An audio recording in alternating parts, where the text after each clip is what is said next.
ध्यान इस बात पर है कि मस्तिष्क के अंदर जो स्कल है, उसके अंदर जो मस्तिष्क है, उस मस्तिष्क में विद्या और बुद्धि दोनों का विकास हो। इसके लिए अब माता पिता को सावधान होना है।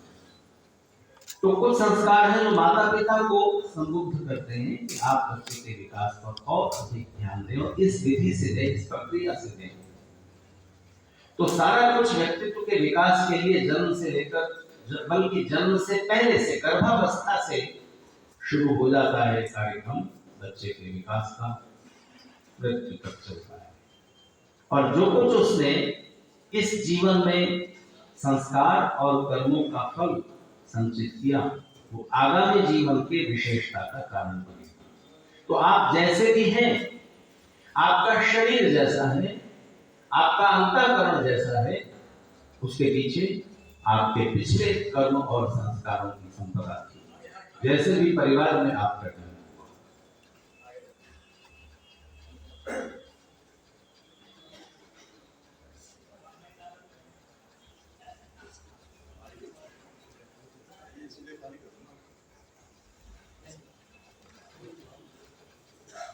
तो आपकी जो आंतरिक विशेषता है उसको विकसित करना और आपकी जो नई पीढ़ी है उसको अपने से पिछली पीढ़ियों से चलकर आए हुए सुविचारों को सौंप देना, विचारों की विरासत दे देना और उसके व्यक्तित्व के आंतरिक भाग को और अधिक उत्कृष्ट बनाना, विशिष्ट बनाना, ये उन संस्कारों का उद्देश्य है। तो फिर मैं प्रश्न पर लौटता हूं, इस ब्रह्मांड का केंद्र अगर यज्ञ है तो यज्ञ का केंद्र क्या है?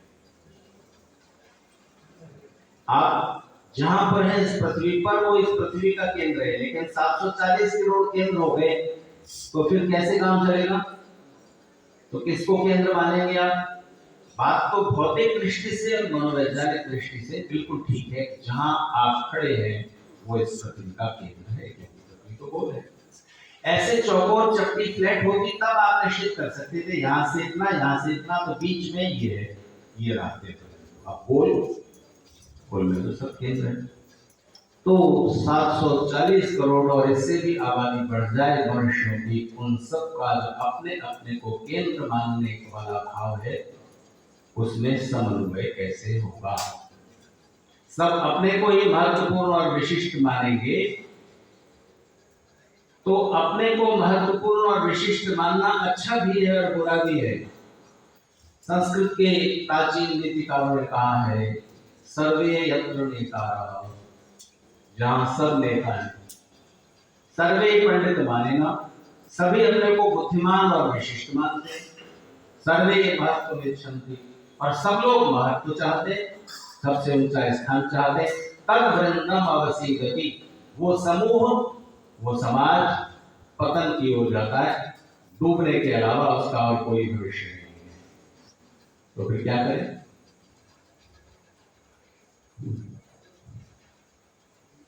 तो इस ब्रह्मांड का केंद्र यज्ञ है, और यज्ञ का जो केंद्र है, जिस दिन आप समझ लेंगे उस दिन अपने अपने को केंद्र मानने के लिए समझ में निकल आएगा। माननीय उत्तमा यति जी ने, जैसे कि वो किन्हीं दूसरे विद्वान के बारे में कह रही थी कि वो उन्हें बहुत स्नेह करते थे और कहते थे, नहीं पहले तुम बोलो, तुम जो बोलोगी उससे मुझे बोलने के विचार बिंदु मिलेंगे तो मैं बोलूंगा। तो उन्होंने जो बोला यज्ञ के विषय में, मुझे भी लगा कि मैं उन बिंदुओं के साथ ही अपनी चर्चा को जोड़ते हुए बात करूं। तो अच्छा बताइए, यज्ञ क्या है? अगर पूछा जाए या अगर कहा जाए, ये वक्तव्य दिया जाए कि वहां पर आर्य समाज जनकपुरी ब्लॉक में यज्ञ हो रहा है, तो आपके मन में क्या तस्वीर उभरेगी? एक बड़ा सा हवन कुंड है, जैसे आज के विशिष्ट सौभाग्यशाली यजमान माननीय भाई साहब थे, ऐसे हर दिन के अलग अलग यजमान रहे और बहुत लोगों ने भी आहुतियां दी, मुख्य यजमान होते। तो ऐसे ही कुछ यजमान है, अग्नि जल रही है और उसमें घी और सामग्री की आहुति दी जा रही है। आपके मन में यज्ञ की तस्वीर यही तो उठेगी ना? अच्छा बताइए, आप लोग यज्ञ प्रेमी हैं, तो आप कितने यज्ञ करते हो? प्रतिदिन करने तो चाहिए 5। आप करते कितने? ज्यादातर लोगों के लिए कह रहा हूं, करते कितने? 1 डेली यज्ञ, और वो भी कभी कभी। आज समाज में आगे सप्ताह में रोज करने वाले बहुत कम हैं, और रोज जो कर रहे हैं वो देवयज्ञ कर रहे हैं या सिर्फ अग्निहोत्र कर रहे हैं, ये भी फर्क है। अगर आप ब्रह्म यज्ञ भी करते हो तो केवल मंत्र पाठ करते हो या सचमुच सम्यक ध्यान करते हो, दोनों में अंतर है। जमुनालाल बजाज के यहाँ गांधी जी ठहरा करते थे, और जमुनालाल बजाज गांधी जी के आजादी के आंदोलन में जैसी भी उनकी भूमिका थी उसमें वो आर्थिक सहयोग करते थे। तो जमुनालाल बजाज ने एक दिन गांधी जी को कहा कि गांधी जी, मेरा जो रसोईया है वो बिना नहाए रसोई में घुसता भी नहीं, बिना नहाए अन्न का एक दाना भी नहीं लेता, चाहे कितनी भी सर्दी हो। सर्दी का मौसम था, बात यही चल रही थी, गर्म पानी से नहाएंगे। तो लगा सबसे पहले मेरा रसोईया नहाया होगा, चाहे ठंडा पानी से गर्म पानी मिले नहीं मिले, बिना नहाए रसोई में घुसेगा ही, कुछ नहीं करेगा। तो गांधी जी तो ठहरते रहते थे उनके घर में, तो उन्होंने कहा कि तुम्हारा रसोईया पानी रोज डालता है, नहाता कभी भी नहीं। पानी डाल लेता है, रसोई में घुस जाता है, देखो उसके शरीर पर जमी हुई मैल की परत देखो, उसका जो जनेऊ जो वो पहने रहता है उसकी गंदगी देखो, उससे पता चलता है कि वो नहाता कभी नहीं, देखो पानी डालता है। तो आप सिर्फ मंत्र पढ़ते हो या संध्या भी करते हो, दोनों में अंतर है। तो आप अग्निहोत्र कर रहे हैं और अग्निहोत्र भी ठीक विधि से कर रहे हैं, या उसमें यज्ञ का कितना अंश है, ये सोचने की बात है। तो यज्ञ के बारे में कुछ भ्रम, कुछ भ्रांतियां फैली हुई है। एक तो ये कि अग्नि में आहुति देना ही यज्ञ है, ये भी यज्ञ है, पर यही यज्ञ नहीं है। क्योंकि आप लोग जो आर्य समाज में आते रहते हैं, सुनते रहते हैं, उन्हें पता है कि यज्ञ शब्द जिस रूप से बनता है, जिस धातु से निष्पन्न होता है, उसके 3 अर्थ हैं। उन तीनों को साथ में लिए बिना कोई यज्ञ पूर्ण नहीं होता। पहला है देव पूजा, दूसरा है संगतिकरण, तीसरा है दान।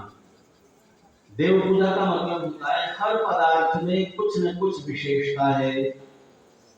जैसे हर इंसान में कुछ न कुछ विशेषता है जो दूसरों से उसको डिफर करती, विशिष्ट बनाती, इसी तरह हर पदार्थ में अपनी अपनी कुछ विशेषता है, डिविनिटी है, कुछ दिव्यता है। उसकी दिव्यता को, उसकी विशेषता को पहचानना, पहचान कर उसका ठीक उपयोग लेना, ये उस जड़ पदार्थ की देव पूजा हुई। उसके अंदर जो दिव्यता है उसको पहचान लेना और सदुपयोग कर लेना, ये देव पूजा हुई।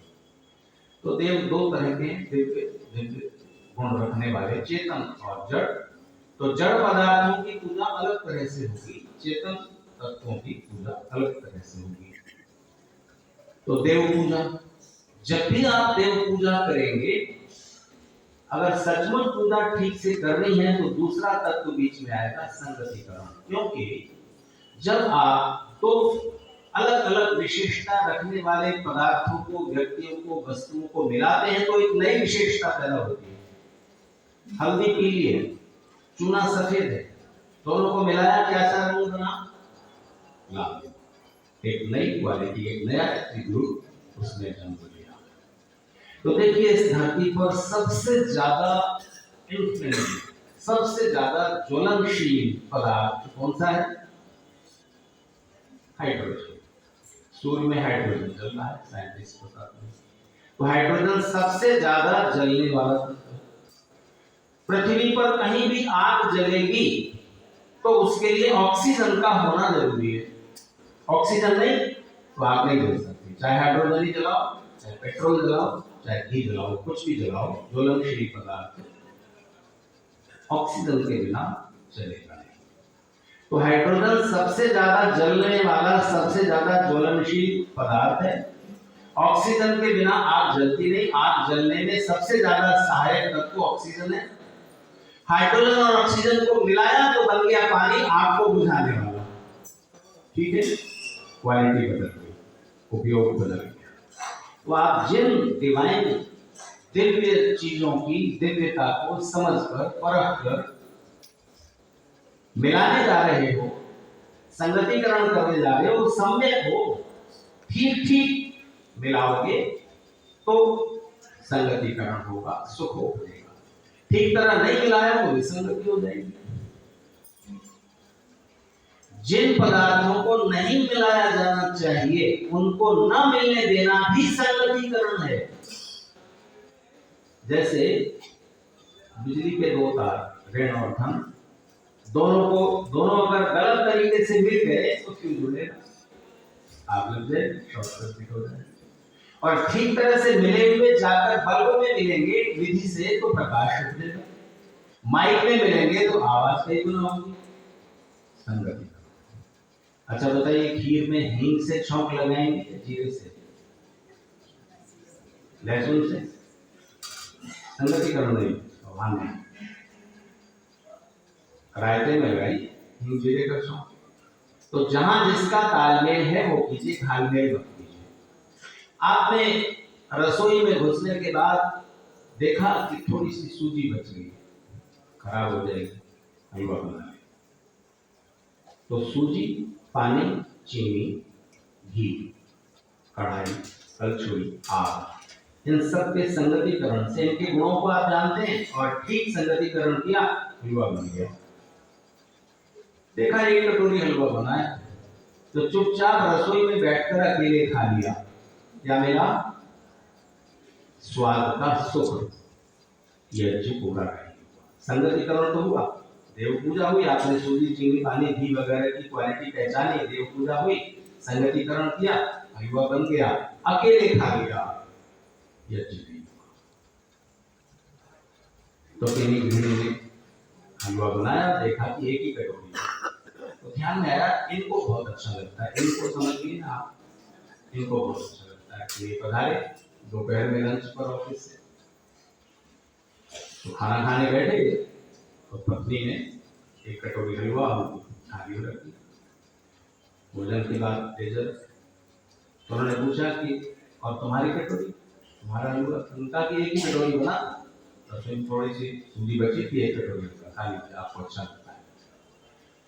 तो पति ने कहा, अरे मैं तुम्हें बताना भूल गया, बेटा जो जॉब करता है कहीं बेंगलोर, चेन्नई, उसका फोन था, वो आ रहा है, फ्लाइट लेट हो गई है और वो पहुंचता ही होगा, तो उसको तो हलवा बहुत पसंद है, तुम जानती हो, तुम्हारा बनाया हलवा को भी, तो वहां जाने क्या कुछ खाता रहता है, ऐसा हलवा तो उसे कितने दिनों बाद मिलेगा। तो दोनों ने दूसरे के लिए सैक्रिफाइस कर दिया कि वो खाएगा।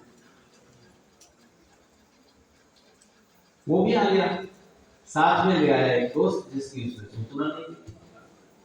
अब घर में और कुछ है नहीं, मिष्टान्न भोजन के बाद कुछ खिलाने को, तो बेटे ने देखा एक ही कटोरी हलवा, उसे पूछने की जरूरत नहीं थी। उसने कहा कि माँ पता नहीं फ्लाइट में क्या खाया मैंने, इंडिगो की फ्लाइट वाले बहुत कुछ बेचते हैं आजकल, और फ्लाइट में बेच रहे हैं एयरलाइन, तो क्या कुछ खा लिया, पेट में कुछ ऐसा वैसा लग रहा है, मैं तो नहीं खाऊंगा, ले तू खा ले। तो ये जो दूसरे के लिए अपना सुख छोड़ देने का भाव है, तब यज्ञ की पूर्णाहुति होगी, यज्ञ का सर्कल, इसका वक्त पूरा होता है। हाँ, अब से कई हजार साल पहले महर्षि याज्ञवल्क्य ने अपनी पत्नी मैत्रेयी से एक प्रश्न किया था। पहले उन्होंने कहा कि सुनो मैत्रेयी, नवा अरे पत्युः कामाय पतिः प्रियो भवति, आत्मनस्तु कामाय पतिः प्रियो भवति। नवा अरे पत्न्याः कामाय पत्नी प्रिया भवति, आत्मनस्तु कामाय पत्नी प्रिया भवति। मैत्रेयी सुनो, इस जगत में पत्नी अगर पति को प्यार करती है तो पति के लिए नहीं, अपने लिए। पति अगर पत्नी को प्यार करता है तो पत्नी के लिए नहीं, अपने लिए करता है। पुत्र पुत्रियां पुत्र पुत्रियों के लिए नहीं, अपने लिए प्रिय होते हैं। प्रेम हमें सुख देता है, इसीलिए तो हम प्यार करते हैं। तो बताओ, प्रेम को कैसे नापोगे? कोई आपको कितना प्यार करता है, आप किसी को कितना प्यार करते हैं, कैसे पता चलेगा? तो आप अपने लिए प्यार कर रहे हैं तो ये आधा सच है। दुनिया के सारे रिश्ते उनके केंद्र में स्वार्थ है। प्रेम हमें अच्छा लगता है तो हम प्यार कर रहे हैं, या एकदम प्रेम भी नहीं है, बस स्वार्थ की वजह से कोई रिश्ता है, जैसे ग्राहक और दुकानदार का होता है, तो वह तो पूरी तरह स्वार्थी है। तो जहां पर स्वार्थी स्वार्थ है वहां पर कोई रिश्ता कितने दूर तक जाएगा, वहां एनर्जी की सुगंध कितनी होगी। तो याज्ञवल्क्य ने कहा कि सुनो मैत्रेय, दुनिया में आधा सच अर्ध सत्य झूठ से भी ज्यादा खतरनाक, ज्यादा भयानक होता है। तो पता लगाओ कि कोई आपको कितना प्यार करता है या आप किसी को कितना प्यार करते हैं, कैसे पता चलेगा? एक ही पहचान है दुनिया में, एक ही मेजरमेंट है प्रेम को जांचने का। आप ये जांचो कि आप किसी के लिए किस सीमा तक अपना सुख छोड़ देने को तैयार। हलवे की कटोरी से छोटी बात है, कभी जरूरत पड़े तो आप दुनिया की सारी दौलत एक तरफ और एक तरफ प्रेम हो, आप किसे चुनोगे? तो दुनिया की दौलत से, समृद्धि से ज्यादा आप जिसे प्यार करते हो दौलत छोड़ो। बेटा बीमार हो गया, पत्नी बीमार हो गई, जितनी भी संपदा थी, घर दुकान सब गिरवी रख करके इलाज कराया अमेरिका तक जाके ना, प्रेम। कोई आपको कितना प्यार करता है वही करेगी। आप किसी के लिए किस सीमा तक उसके लिए तकलीफ उठाने को तैयार हैं। पत्नी बीमार हो जाती है तो रात भर पति जागा रह गया, पति बीमार है तो पत्नी, बेटा बीमार है तो पति पत्नी दोनों जागते हुए क्या करेंगे? सैक्रिफाइस, त्याग, दूसरों का सुख पहले, मेरा सुख। तो जब दूसरे का सुख, दूसरे को हम क्या दे सकते हैं, ये पहले क्या हमें मिल रहा है इसके बदले, ये बाद में जहां पर ये भाव है वहां ये अच्छी है। दुनिया में कोई परिवार, कोई रिश्ता नहीं टिक सकेगा अगर ये नहीं हो।